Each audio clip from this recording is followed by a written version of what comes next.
अस्सलाम वालेकुम गाइस, कैसे हैं आप लोग। उम्मीद है सबका रमज़ान अच्छा गुजर रहा होगा। आज रमज़ान का 17वां दिन है और हर दिन की तरह आज भी एक नया पैगाम लेकर आया। इसका दिन एक छोटा सा रिसोल्यूशन लेते हैं, किसी ज़रूरतमंद की मदद करेंगे, दिल से दुआ करेंगे और अपनी इबादत को और भी बेहतर बनाएंगे। सो गाइस, हमने सहरी की तैयारी स्टार्ट कर दी और हमने बना लिए ऑमलेट। उसके बाद हमने बना ली चाय, फिर हमने बना लिए पराठे। चलो अब करते हैं सहरी। सहरी करने के बाद हम चले गए नमाज़ अदा करने मस्जिद। नमाज़ पढ़ने के बाद हम आके चले गए घूमने। थोड़ी देर घूमने के बाद हम घर आके सो जाते हैं और उठ के चले जाते हैं मार्केट। उसके बाद ज़ोहर का टाइम हो जाता है तो हम ज़ोहर की नमाज़ अदा कर लेते हैं।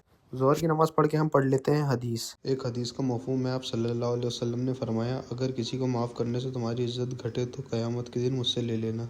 हदीस पढ़ने के बाद हम आ जाते हैं घर और थोड़ी देर घर में रहने के बाद हम चले जाते हैं असर की नमाज़ अदा करने। नमाज़ पढ़ के हम चले जाते हैं इफ्तारी लेने।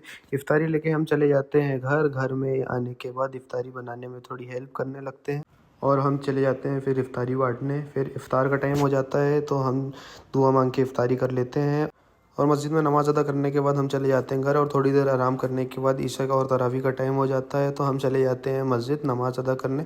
फिर नमाज़ पढ़ के हम मांग लेते हैं दुआ। अल्लाह हम सबके रोज़े नमाज और दुआओं को कबूल फरमाए, आमीन। रमज़ान का 17वां दिन आप सबके लिए बरकत और रहमत लेकर आए। ठीक है गाइस, मिलते हैं नेक्स्ट व्लॉग में। दुआओं की दरख्वास्त है। अल्लाह हाफिज़, फिर मिलेंगे।